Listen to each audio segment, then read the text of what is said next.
Et voilà, on y est. Je me pars un petit timer pour rester dans les 15 minutes.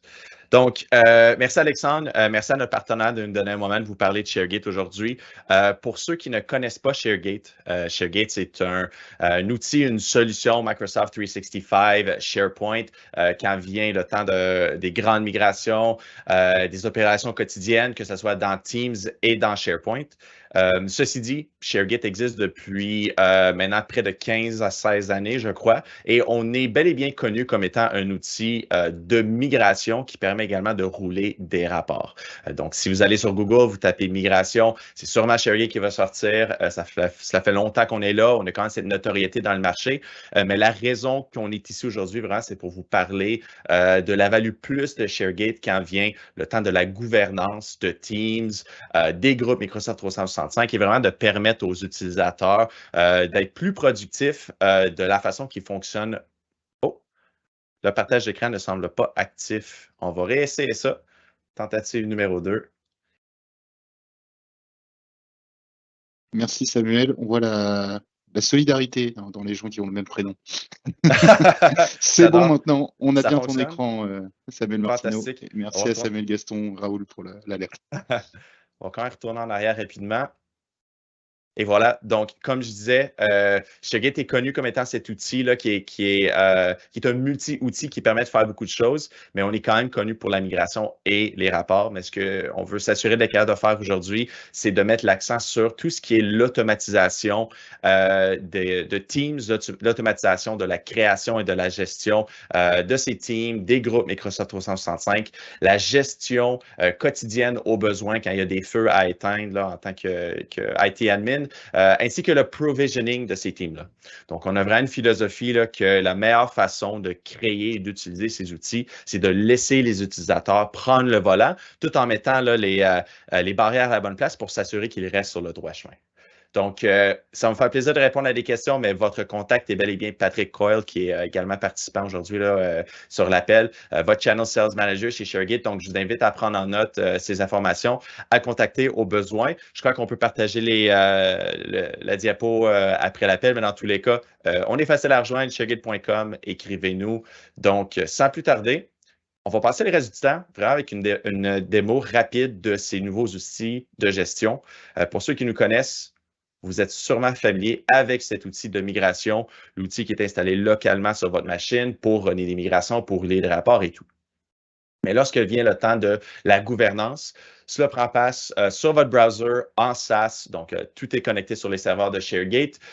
Et à prime abord, ce que vous pouvez faire ici, c'est avoir une vue globale plus facile à comprendre, plus facile à manipuler de vos teams, de vos groupes Microsoft 365. On peut cliquer sur un team et, oh, il fallait bien que ça arrive en live. On se donne une tentative numéro 2.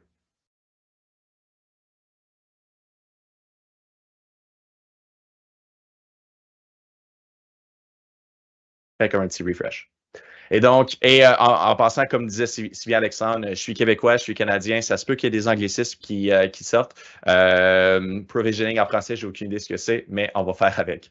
Donc, ce qu'on peut voir ici, c'est une vue globale de nos teams. Qui fait partie de ce team? Qui sont les invités? Quels sont les canaux qui existent? Et on a même l'option de faire une migration en live ici en SaaS sur les serveurs de ShareGate de ces canaux pour être capable de merger des équipes ensemble ou peut-être dissocier des channels d'une équipe qu'on veut peut-être effacer et tout. Donc, c'est très facile de naviguer à travers ces teams et de comprendre ce qui se passe, le montant de contenu qui existe et tout, et même de voir les external sharing links pour qu'on puisse prendre action sur ça pour une question de sécurité. Ceci dit, on s'entend que ce n'est pas nécessairement l'automatisation à laquelle on parle, mais un niveau de consolider toute l'information d'une façon beaucoup plus accessible. On va le voir ici. Ceci dit, comprendre la raison pour laquelle les teams existent et trouver les failles dans l'organisation au niveau de l'utilisation de ces teams est beaucoup plus facile quand on a des filtres pour nous appuyer. Et vous allez voir qu'avec ShareGate, c'est très facile, par exemple, de se poser la question, par exemple, quelles sont mes équipes qui n'ont pas de owner et les équipes qui ont du external sharing qui prend place et qui ont également été créées, disons, dans les derniers 3 mois. Et là, rapidement comme ça, on peut voir les équipes qui n'ont pas de personnes, qui sont responsables de l'équipe, qui font du partage vers l'externe. et qui ont été créés récemment. Donc, ce sont potentiellement des équipes pour lesquelles on veut aller et ajouter des owners. ShareGate va vous recommander des owners basés sur l'activité du team et tout. Comme ça, on est capable de remettre la roue sur la route et de s'assurer qu'on a quelqu'un de responsable pour ces équipes. Donc, c'est un exemple de la gestion peut-être quotidienne qu'on peut faire des équipes en utilisant les filtres. Mais maintenant, on va parler des policies ou des politiques. Et c'est vraiment là, la magie derrière toute cette gouvernance, cette automatisation-là. Si on comprend ceci, on comprend le spectrum complet là, de l'automatisation. ShareGate va vous permettre de traquer l'inactivité. Bien sûr, si une équipe est inactive après 90 jours, par exemple, ou 45 jours, ShareGate va vous le dire. Et une fois que l'équipe est inactive, bien sûr, on peut aller utiliser la page de Manage, prendre action sur les équipes, mais ce que ShareGate va faire, et on va faire ça pour chacune des politiques qu'on voit ici, c'est qu'on va demander directement aux owners de prendre action.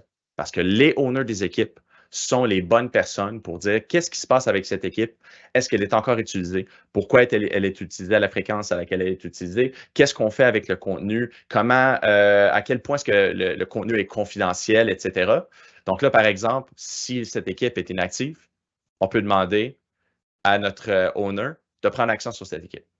Et si notre owner décide d'archiver l'équipe, ce que ShareGate va faire, c'est qu'il va prendre le contenu de ce team et on va l'archiver dans un storage Azure de votre choix, que ce soit votre storage à vous ou celui de ShareGate à aucun frais.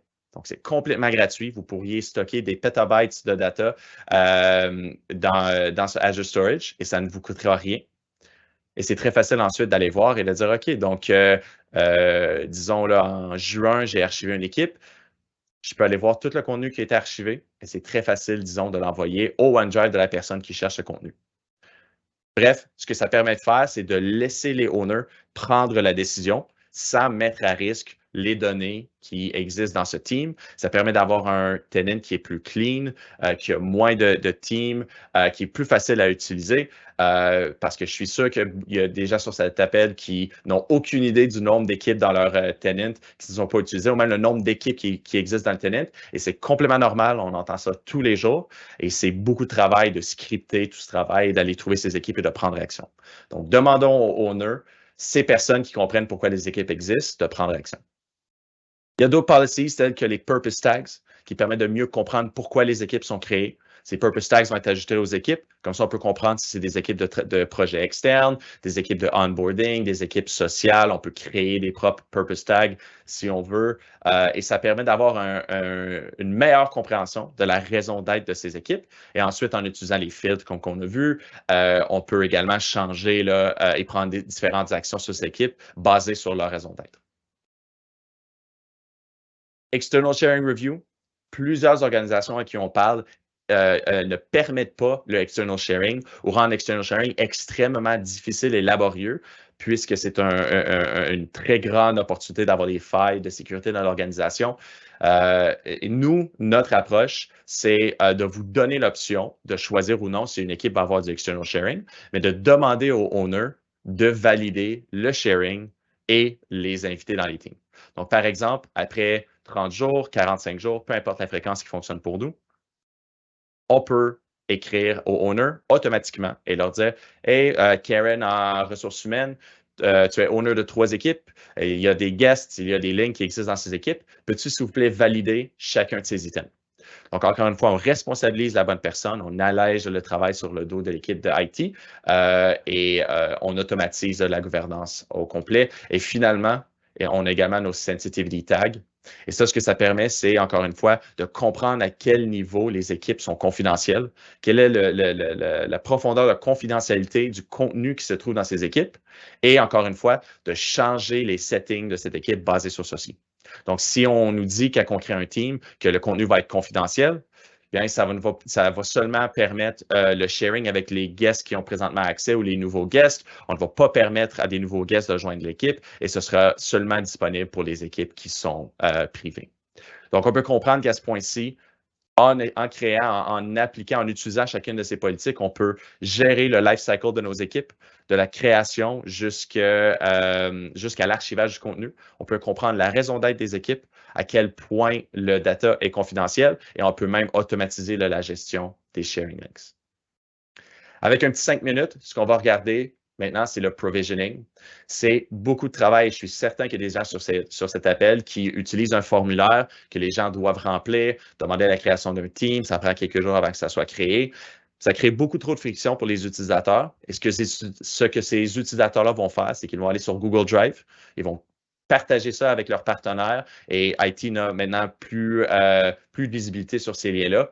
Donc, on veut garder les utilisateurs dans les outils qui sont approuvés, que les outils qu'on promouvoit au sein de l'entreprise. Et la meilleure façon de faire ça, c'est de leur permettre de créer les choses dont ils ont besoin, mais en mettant les guardrails à la bonne place. ShareGate vous permet de créer des templates et ces templates vont être utilisés pour la création de team. Donc, par exemple, si je crée un template qui s'appelle Social Event, que les utilisateurs peuvent utiliser pour créer des teams. Là, maintenant, pour les social events, on va demander un minimum de 2 owners. On va s'assurer d'avoir fun et social comme préfixe et suffixe pour la création de tous les teams avec ça. Et on peut même ajouter un flow d'approbation de création. Donc, on s'entend que pour une équipe d'événements social, on s'en fout un peu. Mais si c'est une équipe, par exemple, de collaboration externe pour un projet avec des partenaires, ou si c'est une équipe pour l'équipe des ressources humaines, peut-être que de demander à l'équipe de IT d'approuver la création vous donne ce safety net, de donner de la flexibilité où on peut, mais de garder un peu de contrôle où on en a besoin. Donc, tout ça peut être allumé et éteint comme on le veut. Et on peut même appliquer les policies qu'on vient de voir pour chacun des templates. Donc, pour un template de social event, on peut dire le contenu va être confidentiel et le purpose, c'est pour un internal project. Et donc, dès la création de l'équipe, on est capable de label les équipes de la bonne façon pour s'assurer que l'automatisation l'embarque dès le début. Et finalement, quelque chose de très excitant qui est sorti dans le dernier mois chez ShareGate, on est un outil qui fait de la migration depuis une douzaine d'années. Et ce qu'on a mis en place, c'est la possibilité d'utiliser des sites SharePoint existants dans votre environnement pour provision les sites SharePoint qui sont créés par le biais de création d'un team. Donc, on recommence à zéro. On crée un team, que ce soit normalement ou avec le flow ShareGate. Qu'est-ce que ça crée? Un site SharePoint en arrière qui ressemble à ça. Un site SharePoint bien normal, avec pas grand-chose qui se passe. Et voilà, on a un site un peu vierge, il n'y a rien qui se passe dans ce site-là. Donc, chaque fois qu'un team est créé, il faut recommencer à zéro. Il faut repartir ce site-là, il faut recréer les flows, les web parts et tout, ce qui est beaucoup de travail. Cependant, avec ShareGate, ce qu'on peut dire, c'est pour Social Event, j'ai par exemple un site qui existe, qui s'appelle Earth dans mon environnement, que j'ai bâti d'une certaine façon et je veux réutiliser soit la structure, donc la navigation, les web parts, les listes et les librairies, ou la structure et le contenu pour ce nouveau site. Donc, ce que ça nous permet de faire, ici, on va espérer que le refresh fonctionne. Ce que ça va nous permettre de faire, c'est qu'un Teams est créé, le site SharePoint est créé en arrière, on va se reconnecter rapidement, et voilà. Et si on avait un checklist, par exemple, qu'on veut que ce checklist-là soit accessible pour tous les teams qui sont créés avec ce template-là, le checklist est accessible immédiatement à la création du site et du team. On a notre foire à questions avec les questions et maintenant, le owner peut aller remplir les questions et réponses selon la nature du team. On a des documents existants qui sont déjà accessibles dans chacun des channels. Peut-être on a un document Excel avec des formules qui sont pré-bâties qu'on veut s'assurer que chacune des teams peut utiliser. Donc, non seulement on fait le provisioning des teams, mais on fait également le provisioning des sites SharePoint en back-end. Il reste une petite minute, donc on va finir la création de notre template. On crée notre template, on crée les channels, donc général par défaut. On veut également avoir un brainstorm channel qui est privé et on va avoir un budget channel qui est également privé. Et encore une fois, tous ces channels vont être créés automatiquement lorsque ce template est utilisé à la création d'un team par l'utilisateur. Et comment est-ce que les utilisateurs ont accès à ceci? C'est super simple, ils ne viennent pas dans cette expérience ici. Ils aillent directement dans Teams et directement dans Teams, il y a un End-User App de ShareGate où on peut voir nos équipes, on peut comprendre qui fait partie de nos équipes, le nombre d'utilisateurs, le nombre de owners. On peut partir nos reviews de nos liens et de nos guests et on peut, bien sûr, créer des teams. Donc, on a tous les templates qui existent ici. On choisit le template qui fonctionne pour nous. On comprend qu'est-ce qui va être créé, quels sont les besoins en termes de owner pour la création de cette équipe, comment les settings vont être changés et s'il y a un approval flow on va le savoir ici également. Donc, il me reste 9 secondes. Je vais finir ça avec ceci. Allez sur ShareGate.com, sous ressources. On a ShareGate Academy qui est disponible ici. ShareGate Academy est une liste de 5 différents cours que vous pouvez suivre pour savoir à quel point vous êtes à niveau quand vient le temps de l'adoption des outils Microsoft 365, un niveau de sécurité, de gouvernance et tout. Et un très bon point d'entrée vers ces cours est de prendre notre Maturity Assessment. C'est un petit 10 minutes, c'est 15 étapes. C'est tout plein de questions qui vont vous permettre de comprendre à quel niveau vous vous trouvez là, dans cette adoption de Microsoft 365. On va vous donner un score, puis on va vous donner certains cours, dépendamment du score que vous avez eu. Donc, ça va vous permettre de mieux comprendre la problématique avant de vous lancer dans ShareGate en tant que solution. Donc, ça fait mon 15 minutes. Ça ne laisse pas beaucoup de temps pour la foire à questions. Mais encore une fois, je suis toujours disponible. Patrick, votre Channel Account Manager, est disponible également. Donc, faites-nous signe, venez nous parler. Ça nous fait plaisir de vous aider. Merci beaucoup, Samuel. C'était super intéressant.